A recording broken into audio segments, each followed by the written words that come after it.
Antes de empezar, quiero invitarte a que te suscribas al canal y actives la campanita para no perderte ninguno de mis videos. Tu apoyo me motiva a seguir trayéndote más historias como esta.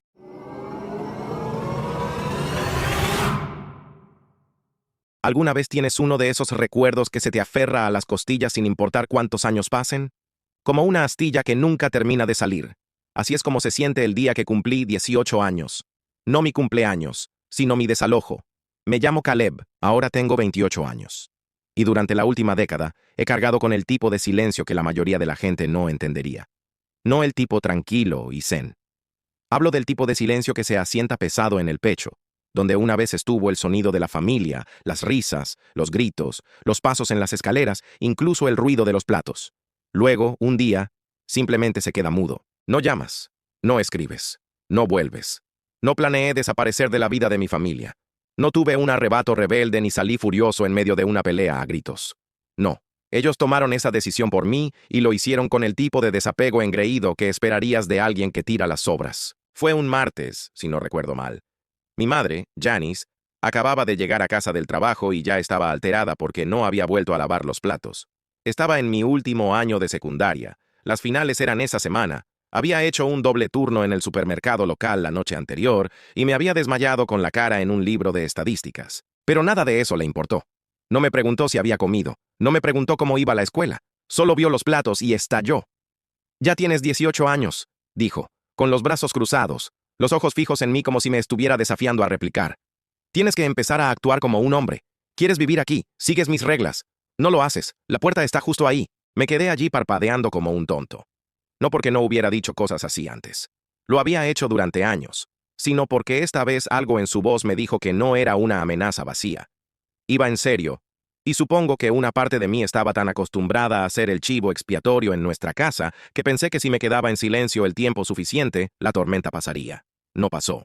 Regresó 30 minutos después con mi vieja mochila de campamento ya llena con mis cosas. Camisas medio dobladas, un par de calcetines, un cuaderno mohoso que había olvidado que existía.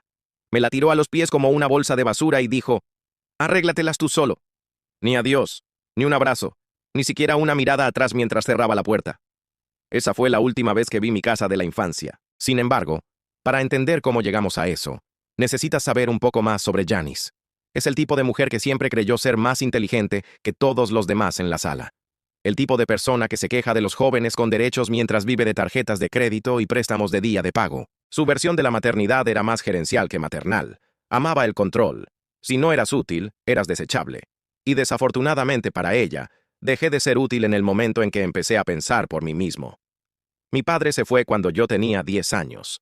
Se fue a Texas con una mujer llamada Clarissa que hacía bombas de baño para ganarse la vida. Recibimos algunas postales durante el primer par de años, luego nada. Janice nunca lo perdonó por irse, pero de alguna manera todo ese resentimiento terminó dirigido hacia mí. «Te pareces a tu padre cuando mientes», se burlaba. Los mismos ojos de cobarde.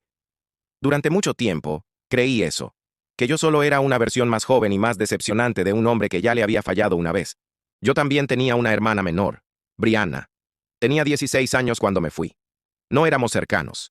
No porque yo no quisiera, sino porque Janice tenía esa manera de ponernos en contra el uno del otro. Nos alimentaba pequeñas mentiras y medias verdades. Luego se sentaba a observar cómo se desarrollaba el caos. «Brianna dice que le robaste el dinero de sus propinas», me dijo una vez. Aunque yo no había tocado ni un céntimo. ¿Por qué iba a mentir ella? Y esa era la genialidad. Nunca gritaba. Solo plantaba semillas y observaba cómo crecían hasta convertirse en malas hierbas entre nosotros. Después de que me echó, dormí detrás de una lavandería abierta las 24 horas durante unas noches.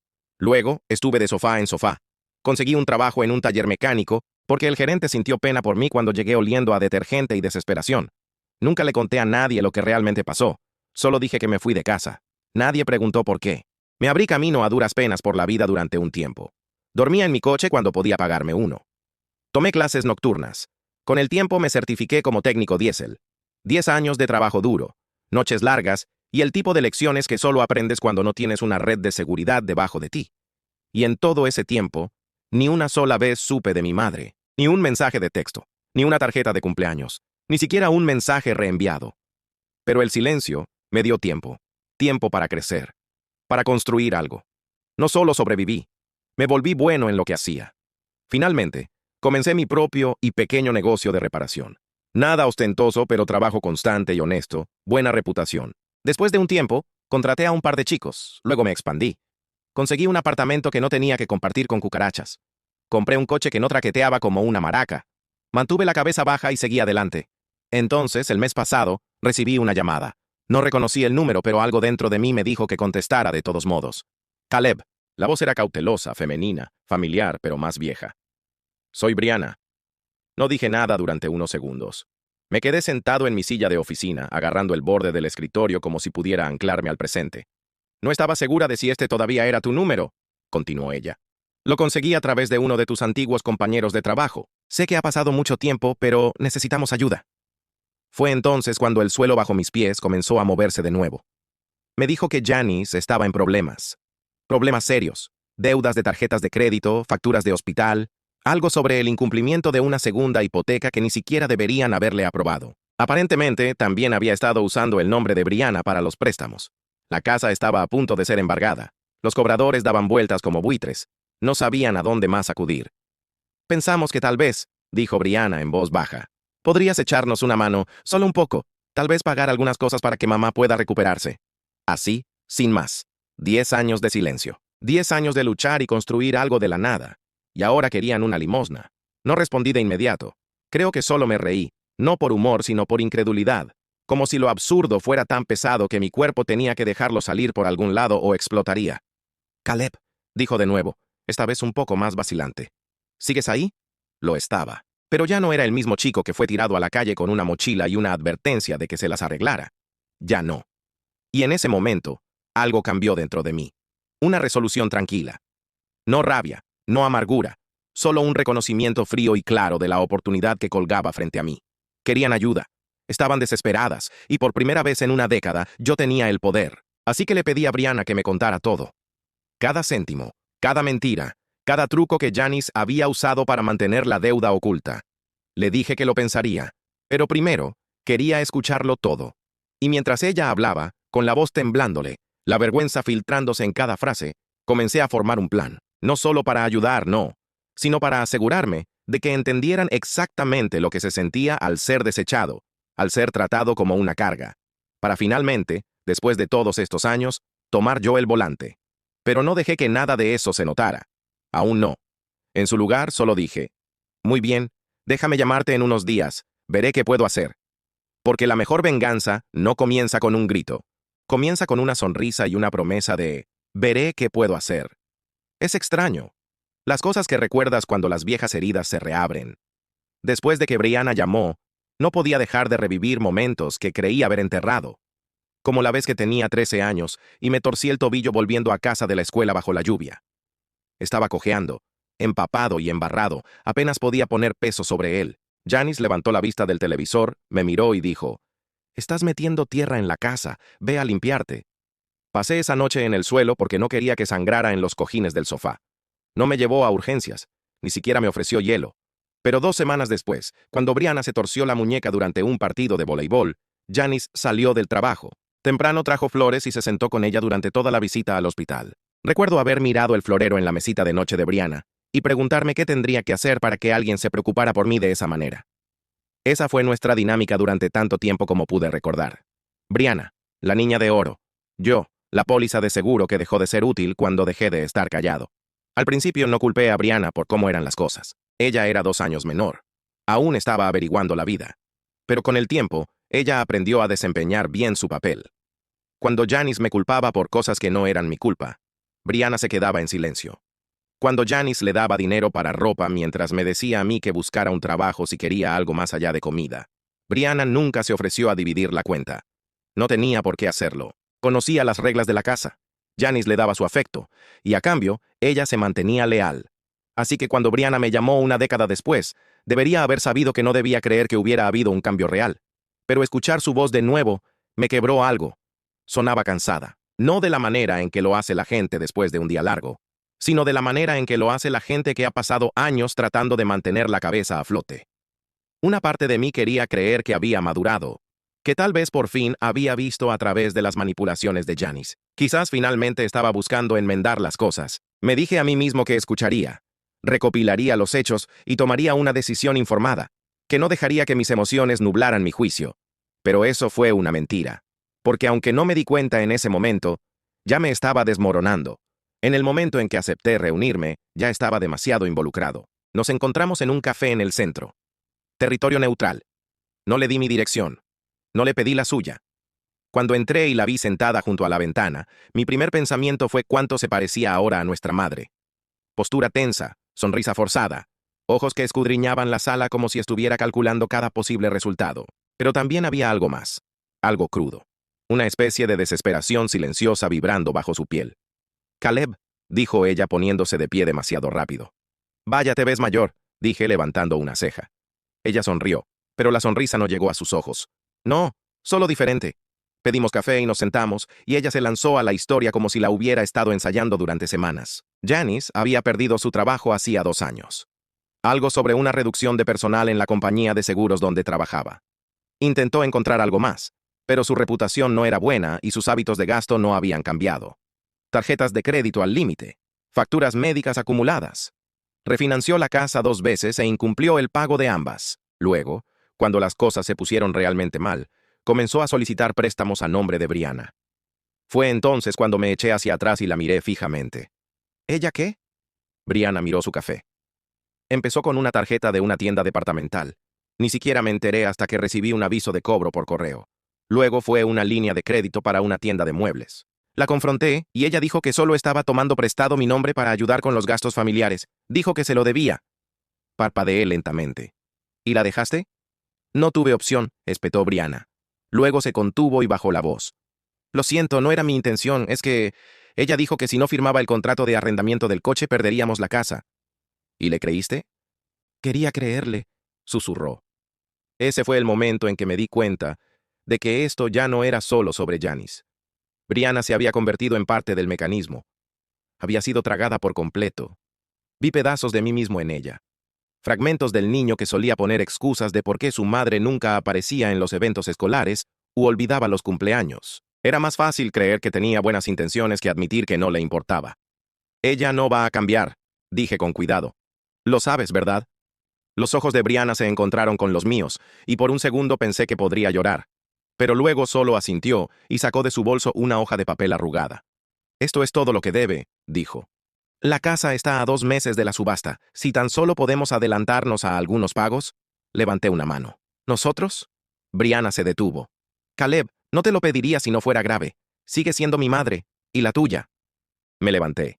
Esa palabra resonó en mi cabeza como un gong. ¿Madre? Esa mujer no se había ganado ese título en años. Lo pensaré, dije, y me fui antes de que pudiera responder. Esa noche, no pude dormir. Miré el techo durante horas, pensando en el peso de esa carpeta en mis manos, los números garabateados con su pulcra letra, la mentira oculta en cada pequeña palabra que Brianna usó. Esto no era una misión de rescate, era una trampa, y en el fondo, yo sabía que no había terminado. La segunda llamada llegó 2 días después.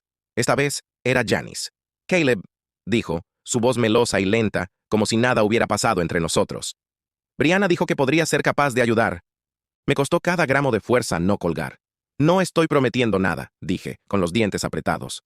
Oh, por supuesto, por supuesto. Solo quería decir lo orgullosa que estoy de ti, que hayas iniciado tu propio negocio y todo. Eso es sencillamente maravilloso. Miré el teléfono como si le hubieran salido cuernos. No me has hablado en 10 años. Bueno, dijo ella con una risita ahogada. Sabes cómo son las cosas. Las familias se distancian. Pero la sangre es más espesa que el agua, ¿no? Mi estómago se revolvió. No cuando mancha. Silencio. Luego se aclaró la garganta. De todos modos, solo quería darte las gracias por siquiera considerarlo. Colgó antes de que pudiera responder. A partir de ese momento, las llamadas se hicieron más frecuentes. Primero Brianna, luego Janice, luego Brianna otra vez. Empezaron siendo pequeñas, suaves preguntas sobre mi vida. Pero gradualmente, el tono cambió. La presión aumentó. Enviaron documentos, fotos, mensajes de voz de cobradores de deudas. Janice incluso simuló una hospitalización para culparme y presionarme a responder más rápido. Lo sabía porque la pulsera del hospital todavía tenía el nombre de su vecina. Pero el punto de ruptura que llegó 3 semanas después... Yo estaba en el trabajo terminando un encargo para un cliente de mucho tiempo cuando recibí una llamada de mi banco. Señor King, dijo la mujer, queríamos verificar una solicitud reciente para un aumento de préstamo comercial de $140,000. Me congelé. Yo no solicité un préstamo. Ella hizo una pausa. Fue enviado esta mañana en línea. Todas sus credenciales coinciden. Terminé la llamada y conduje directamente a la sucursal. Tardé 30 minutos de pánico, papeleo y llamadas telefónicas en darme cuenta de lo que había sucedido. Alguien había accedido a mis viejos documentos fiscales, los que dejé en casa antes de que me echaran. Número de seguridad social, información de la cuenta comercial, incluso mi firma de un contrato de arrendamiento anterior. El banquero se inclinó y susurró. ¿Conoce a una Janice King? No podía respirar. Intentaron robarme.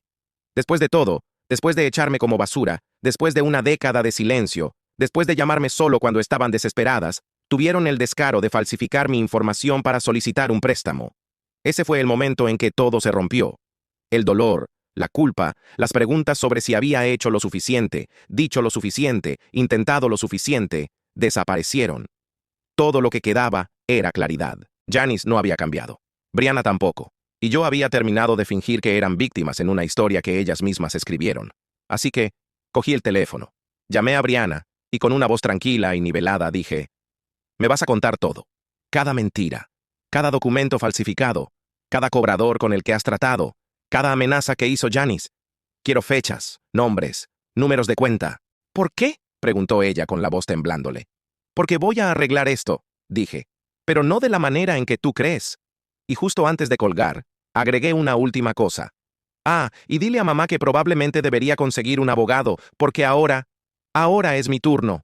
Ojalá pudiera decirles que después de descubrir el intento de préstamo falsificado, cargué a la batalla como un héroe en una película de venganza. Pero la verdad es que primero me desmoroné. Hay algo singularmente desorientador en darte cuenta de que tu propia madre intentó cometer fraude a tu nombre. Después de echarte a los 18, después de 10 años de silencio, después de pretender querer una reconciliación, no fue solo traición, fue quirúrgico, calculado y, lo que es peor, me hizo cuestionar todo lo que había construido. ¿Alguna vez fui realmente libre de ella? ¿O solo había estado superando los destrozos que dejó atrás? No comí esa noche. Tampoco dormí. Me senté en mi apartamento con las luces apagadas, dejando que el peso de todo se asentara. Mi mente seguía girando, no solo por el intento de préstamo, sino por la mirada en los ojos de Brianna cuando nos encontramos para tomar café.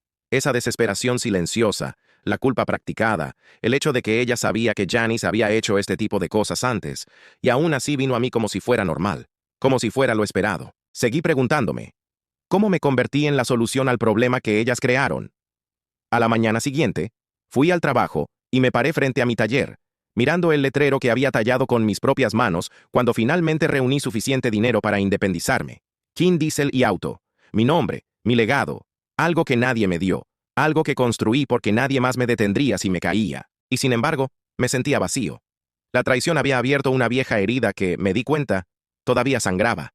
El niño que había en mí, el que solía encogerse con los pasos en el pasillo o contener las lágrimas mientras su hermana era elogiada por un B-. Él regresó rugiendo. Me sentí como ese niño otra vez, impotente, pequeño. Durante la semana siguiente me moví por la vida en piloto automático. Seguía yendo al trabajo, asentía en las interacciones con los clientes, daba órdenes a mi equipo, pero no estaba presente. Llegaba a casa y simplemente me desplomaba en el sofá, mirando el techo como si me debiera respuestas. El punto de quiebre llegó cuando le grité a uno de mis chicos, Miguel, por hacer una pregunta rutinaria sobre la reconstrucción de un motor. La expresión en su rostro fue suficiente para destrozarme. «Amigo», dijo en voz baja, «¿estás bien?» No lo estaba. Esa noche, finalmente hice algo que había evitado durante una década. Abrí una vieja cuenta de correo electrónico que no había tocado desde que tenía 18 años. Al principio ni siquiera recordaba la contraseña. Tuve que superar 5 obstáculos solo para entrar. Y allí estaban. Cientos de correos electrónicos sin leer, ofertas de becas, recordatorios de universidades comunitarias, aprobaciones de préstamos estudiantiles a los que nunca respondí, notas de maestros preguntando por mí, incluso un correo electrónico de la señora Harper, mi maestra de inglés de 11º grado, rogándome que la dejara ayudar después de que se enteró de lo sucedido. Nunca leí ninguno de ellos, nunca los vi. Dejé ese correo electrónico atrás el día que dejé la casa de Janice, pensando que no tenía sentido aferrarse a nada de esa parte de mi vida. Pero verlos ahora me destripó, porque tal vez las cosas podrían haber sido diferentes. Tal vez había pasado 10 años escalando una colina por la que ni siquiera tenía que haber caído. Tal vez si hubiera tenido a solo un adulto de mi lado, podría haber ido a la escuela, viajado, hecho algo más allá de llaves inglesas y cambios de aceite. Me derrumbé esa noche. No el tipo de llanto airado, no el sollozo fuerte y dramático que se ve en las películas.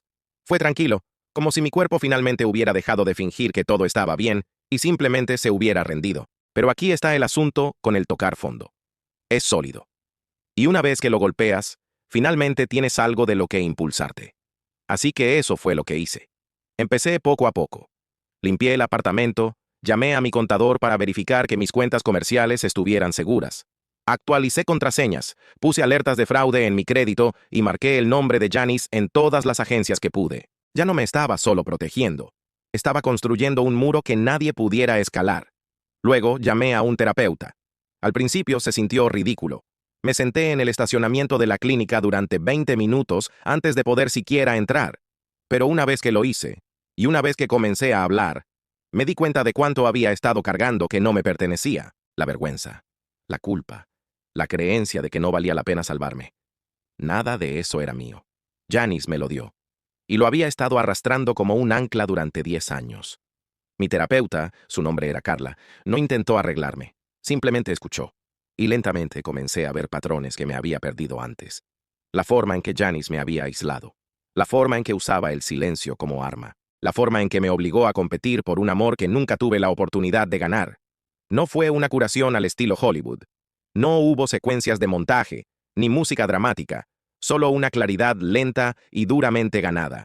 Y con esa claridad vino el propósito. Dupliqué mis esfuerzos en el negocio. Contraté un segundo equipo. Cambié la marca del taller con un nuevo logotipo. Agregué un programa de recompensas para clientes. Incluso compré un food truck usado y lo estacioné afuera del taller para el tráfico de la hora del almuerzo. El negocio repuntó. Estaba trabajando turnos de 12 horas, pero por primera vez en mucho tiempo no se sentía como huir de algo. Se sentía como construir hacia algo.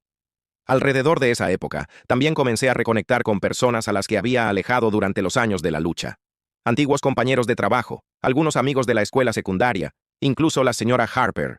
Ella todavía me recordaba, todavía enseñaba. Cuando le conté lo que estaba haciendo ahora, sonrió al teléfono y dijo: «Siempre supe que caerías de pie. Simplemente tenías a las personas equivocadas en tu esquina». Eso se me quedó grabado, porque ella tenía razón. Toda mi vida me habían dicho que era una carga, que ocupaba demasiado espacio, que pedía demasiado, que tenía que ser más como Brianna. Pero ahora tenía empleados que dependían de mí, clientes que confiaban en mí, un equipo que me veía como un líder. No solo estaba sobreviviendo, era necesario, respetado. Aún así, las consecuencias del intento de fraude de Janice se cernían como una nube de tormenta en el horizonte. Presenté un informe policial, les di todo: correos electrónicos, mensajes de texto, copias de los documentos falsificados. Brianna me suplicó que no lo hiciera, dijo que arruinaría sus vidas, que Janice solo estaba desesperada. Le dije que conocía ese sentimiento, pero que la desesperación no excusaba la traición. Ella se quedó callada después de eso. No volvió a llamar durante unas semanas, hasta que una noche apareció en mi taller sin avisar. Era tarde. Yo estaba solo. Las puertas del taller estaban medio cerradas y yo estaba limpiando cuando la vi parada afuera, con los brazos cruzados sobre sí misma como si se estuviera preparando para una tormenta. «Caleb», dijo suavemente. No sabía a dónde más ir. Casi le digo que se fuera, pero algo en sus ojos me detuvo. Parecía como yo hace 10 años, perdida, cansada, acorralada. Se sentó en un cubo volcado mientras yo terminaba de cerrar, y luego me contó todo sobre los préstamos, las mentiras. La noche que Janice le dijo que me llamara. Yo no quería, dijo. Pero dijo que si no conseguía dinero de ti, empezaría a llamar a tus clientes. Dijo que todavía tenía tu vieja agenda de direcciones. La miré fijamente. ¿Ella me amenazó? Brianna asintió. Pensé que estaba mintiendo, pero luego la vi redactar un correo electrónico fingiendo ser tú. Ahí fue cuando lo supe. Se quedó en silencio. Yo esperé. Luego lo dijo. Ahí fue cuando supe que ella nunca nos amó a ninguno de los dos. En realidad no. Cayó como un golpe en el estómago porque, incluso después de todo, una parte pequeña y estúpida de mí todavía quería creer que Janice había amado a alguien en nuestra familia. Pero quizás el narcisismo no deja espacio para el amor, solo para la influencia. Lo siento, dijo Brianna, con los ojos llenos de lágrimas. ¿Por qué?, pregunté. Por lo que no detuve. Por todo. Y le creí.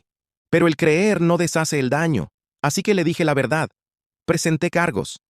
Ella cerró los ojos, exhaló lentamente. De acuerdo. No lo estoy haciendo para destruirla, agregué. Lo estoy haciendo para evitar que destruya a alguien más. Brianna asintió. ¿Qué necesitas de mí? Hice una pausa. Testifica, dije finalmente. Diles lo que pasó. Respalda lo que ya he presentado. Hubo un largo silencio. Luego, de acuerdo. Se fue esa noche sin promesas, sin abrazos, sin resoluciones afectuosas, solo con el entendimiento de que tal vez, por una vez, estábamos del mismo lado. A la mañana siguiente, entré a mi taller y sentí que algo cambiaba. El peso en mi pecho era más ligero. Mis pasos se sentían más firmes. Ya no estaba esperando que cayera la otra zapatilla, porque yo no era el niño asustado con una mochila y sin un lugar a donde ir. Yo era el hombre que construyó algo de las cenizas. Y ahora era el momento de devolver el favor. Es curioso cómo la venganza no llega en un gran golpe dramático, como lo hacen ver las películas. Es más silenciosa que eso. Más lenta. Más precisa. Como apretar una serie de tornillos hasta que todo se agrieta bajo la presión y colapsa con el más mínimo toque. Al principio, no planeaba buscar venganza. Solo quería paz. Una ruptura limpia. Pero una vez que presenté el informe policial y comencé a entrar en los detalles de la solicitud de préstamo que Janice intentó presentar a mi nombre, quedó claro que no solo había intentado quitarme a mí.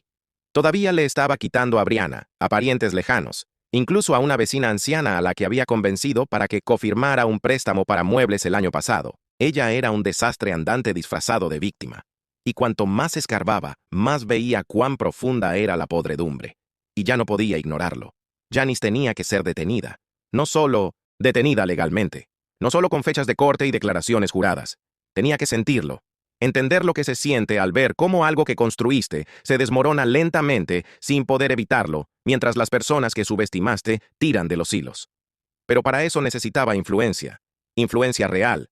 Y por suerte para mí, ella ya me había dado toda la cuerda que necesitaba para ahorcarla. Lo primero que hice fue volver al banco. No solo a la sucursal que alertó sobre el intento de préstamo, sino a cada institución con la que ella podría haber contactado. Solicité informes completos de investigación de fraude, citados a través de mi abogado cuando fue necesario. Al principio, fue como moverse a través de cemento mojado, lento y agotador. Pero una vez que llegaron los primeros documentos, se convirtió en una bola de nieve. Resulta que Janice había intentado solicitar 3 préstamos diferentes usando mi información. Solo uno lo detectó. Los otros aún estaban pendientes de revisión.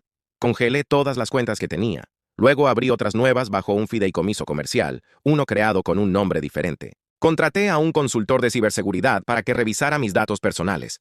Y, efectivamente, ella había estado extrayendo registros antiguos, probablemente de un contenedor de almacenamiento en su garaje o de un cajón de trastos que nunca limpió. Pero ¿qué fue lo que realmente hizo que las cosas se aceleraran? Brianna comenzó a hablar. Al principio, fue tentativo, tranquilo. Me enviaba mensajes de texto a horas extrañas con pequeños detalles. Un recibo de un préstamo, una factura de tarjeta de crédito a nombre de otra persona. Una imagen escaneada del cuaderno de Janice donde garabateaba contraseñas y números de cuenta. Pero luego algo cambió. Creo que Brianna finalmente se dio cuenta de que Janice nunca iba a protegerla, que ella era solo otro peón en un largo juego de desvío y manipulación. Y cuando hizo esa ruptura mental, me dio todo. Años de pruebas. Copias de declaraciones de impuestos que Janice había falsificado usando su identidad.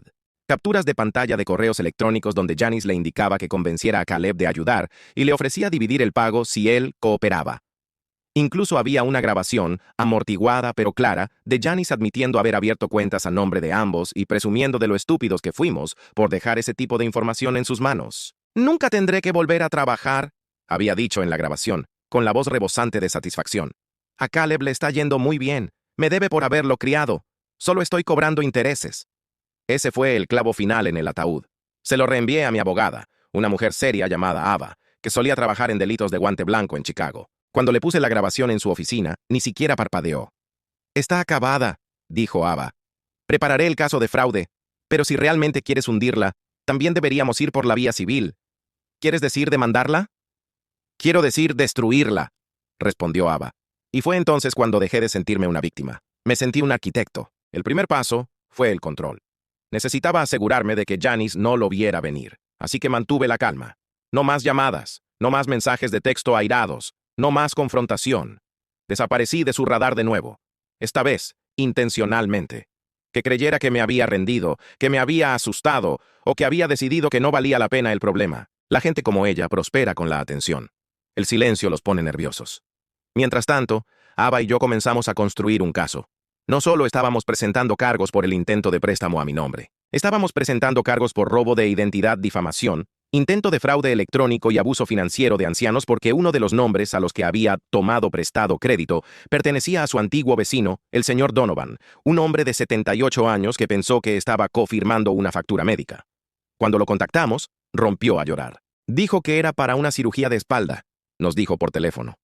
Dijo que me pagaría en un mes. Nunca vio un céntimo.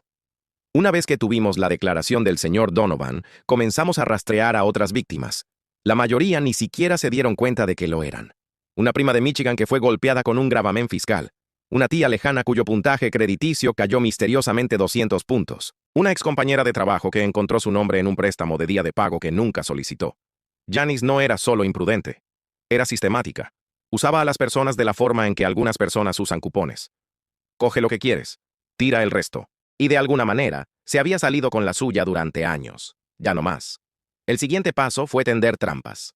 Ava me ayudó a redactar una carta formal, haciéndose pasar por una especialista en conciliación de deudas, que ofrecía a Janice una solución extraoficial para sus deudas. Una que implicaba una llamada telefónica, un acuerdo firmado, y una confirmación verbal de todos los préstamos tomados a mi nombre y a nombre de otros.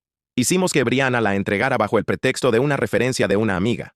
Janice se lo creyó en 2 días. Llamó al número. El investigador privado de Ava, quien se hizo pasar por la especialista, y Janice contó todo voluntariamente. Admitió haber abierto las solicitudes de préstamo, admitió haber firmado el nombre de Brianna, afirmó que tenía derecho a un poco de apoyo de sus hijos y que era dinero familiar. Incluso se rió. Se rió de cómo iba a salir de este lío porque Caleb no puede permitirse hundirme sin arruinar todo el apellido familiar. Grabamos todo y luego citamos sus registros telefónicos. Resulta que había estado llamando a mis clientes. Bueno, intentándolo. Dejó algunos mensajes de voz en números antiguos, alegando que yo estaba bajo investigación y que no se podía confiar en mí. La mayoría simplemente bloquearon el número, pero la intención estaba ahí. Fue suficiente para añadir un cargo de difamación. Yo fui metódico, frío, paciente, todo lo que Janice no era. Y mientras el lado legal de las cosas avanzaba, hice otro movimiento, personal.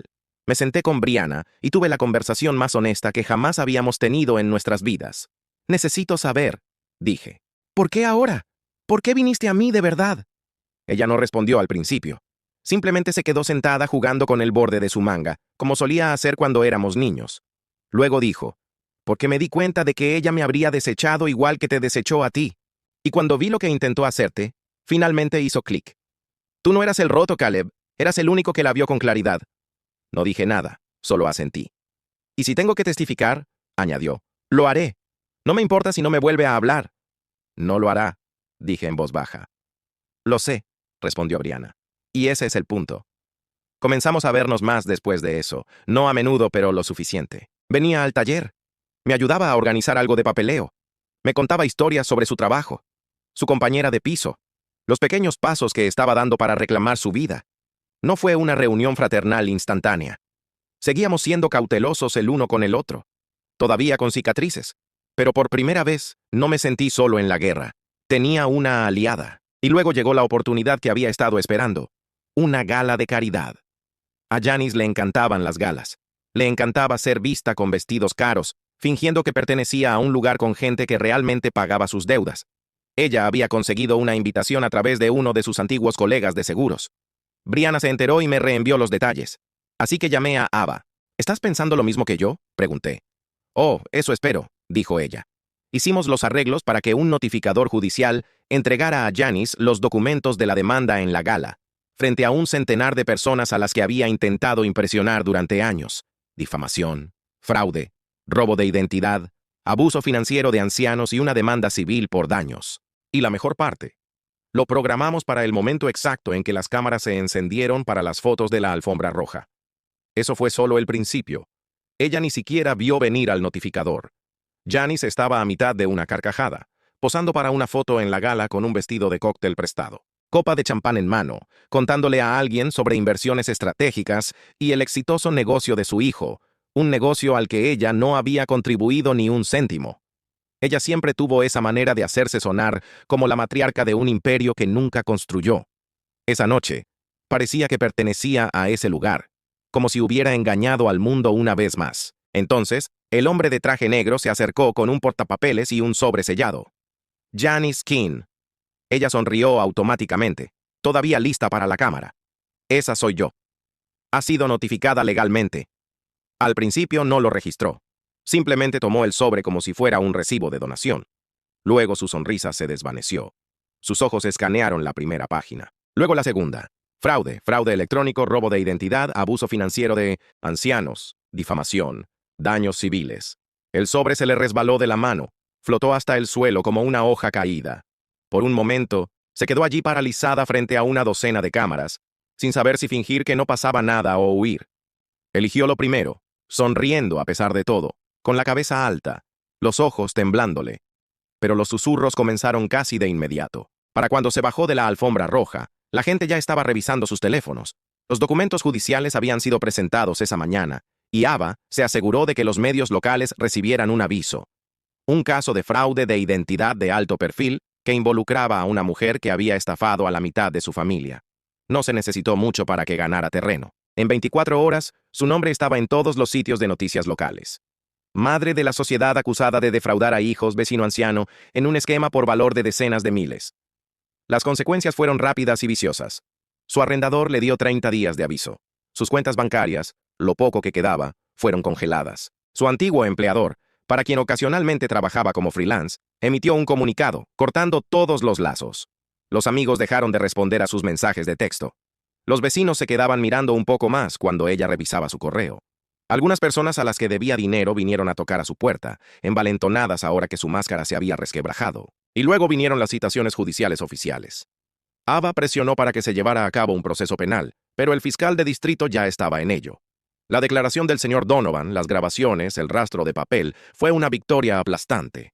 Janice fue acusada de múltiples cargos y se fijó una fianza mucho más alta de lo que ella podía pagar. Cuando finalmente la arrestaron, no fue a medianoche. Fue a media mañana en un salón de uñas, en público. Yo no estaba allí, no lo necesitaba. Brianna sí. Observó desde su coche cómo le ponían las esposas a Janice, bebiendo tranquilamente un café de gasolinera como si estuviera viendo el pronóstico del tiempo. No lloré, me dijo más tarde. No sentí nada. ¿No es raro? No, dije. Eso es claridad. El juicio fue rápido. El defensor público de Janice intentó un acuerdo de culpabilidad, pero el fiscal no estaba interesado en la indulgencia, especialmente después de que descubrieron que ella tenía múltiples números de seguridad social almacenados en un archivo, en su computadora portátil. Números vinculados a familiares lejanos, excompañeros de trabajo, incluso 2 personas fallecidas. Su casa fue embargada. Sus activos fueron liquidados. Cada mentira que había contado durante la última década la alcanzó en una sola ola. Brianna testificó con calma y compostura. Trajo documentos, correos electrónicos, el cuaderno. Yo también testifiqué. No por rencor, sino por deber. Ya no se trataba de venganza. Se trataba de asegurarme de que no pudiera volver a hacer esto. Ni a mí, ni a nadie. El juez no se contuvo. Janice fue sentenciada a 7 años de prisión sin posibilidad de libertad condicional durante los primeros 3. La demanda civil se resolvió poco después. Se le ordenó pagar una restitución a mí, a Brianna, al señor Donovan y a otras 3 personas a las que ni siquiera sabíamos que había atacado. Pero ese no era el punto. El punto era que se había acabado. No arruinaría a nadie más. No volvería a usar mi nombre. No volvería a hacer que otra persona se sintiera loca por pedir ser tratada con respeto. Por primera vez en mi vida, me sentí limpio, como si el peso finalmente se hubiera levantado. No porque ella se hubiera ido, sino porque yo hice que sucediera. Y en cuanto a Brianna, ella comenzó de nuevo. Se mudó a un lugar nuevo al otro lado de la ciudad, cambió su número, regresó a la escuela a tiempo parcial para estudiar contabilidad, de todas las cosas. Todavía trabaja a tiempo parcial en una librería y me envía fotos de clientes extraños y portadas de libros mal diseñadas. Hablamos más ahora, no a diario, pero lo suficiente. El día que Janice fue sentenciada, nos sentamos en un dinner después de la corte. Solo nosotros 2, sin champán, sin discursos, solo tortitas y silencio. Entonces Brianna levantó la vista y dijo, ¿crees que alguna vez nos quiso? Lo pensé. Tal vez a su manera, dije. Pero no creo que supiera lo que el amor realmente significaba. Brianna asintió con los ojos vidriosos. Bueno, creo que yo sí lo sé ahora. Extendió la mano por la mesa y me apretó la mano. No fue un final de película de Hallmark. No nos convertimos mágicamente en la familia perfecta. Aún hay heridas. Todavía hay momentos en que el silencio se cuela y susurra viejas dudas. Pero estamos construyendo algo nuevo. Ladrillo a ladrillo. Conversación a conversación. En cuanto a mí, King Diesel y Auto se expandió de nuevo. Compré el espacio de al lado y lo convertí en una sala de espera con Wi-Fi y café gratis. Incluso contraté a una recepcionista, María, que me dice todos los días que necesito tomar unas vacaciones. Tal vez lo haga. Por una vez no hay nada persiguiéndome. Y Janice, ella está donde debe estar, detrás de barras frías y concreto, donde el encanto y la manipulación no sirven de mucho. A veces envía cartas, cosas largas y divagantes llenas de disculpas, excusas y versículos de la Biblia. No las leo. Las dono a un contenedor de reciclaje afuera de la oficina de correos, y cada vez que dejo que una caiga por la ranura, me voy un poco más ligero, porque yo ya cumplí mi condena. Ahora es su turno. Y esa es la cuestión de ser arrojado a la calle solo con una mochila. Aprendes a viajar ligero. Aprendes a sobrevivir. La historia de Caleb resuena como un eco frío de la traición familiar. Nos recuerda que la verdadera liberación no llega con un grito de venganza, sino con la claridad que desarma la culpa impuesta. Janice usó el silencio y la sangre como armas. Caleb y Brianna encontraron su fuerza no en el perdón rápido, sino en el distanciamiento necesario y en la unión forjada por la verdad. Al final, la venganza no fue el objetivo. Fue la consecuencia de construir un yo indestructible y de usar ese poder para detener un ciclo de abuso. La libertad para Caleb significó dejar de ser la víctima y convertirse en el arquitecto de su propia justicia y paz. Gracias por ver este video hasta el final. Tu apoyo significa mucho para mí, y cada suscripción me motiva a seguir trayéndote más historias como esta. No olvides activar la campanita para no perderte lo que viene.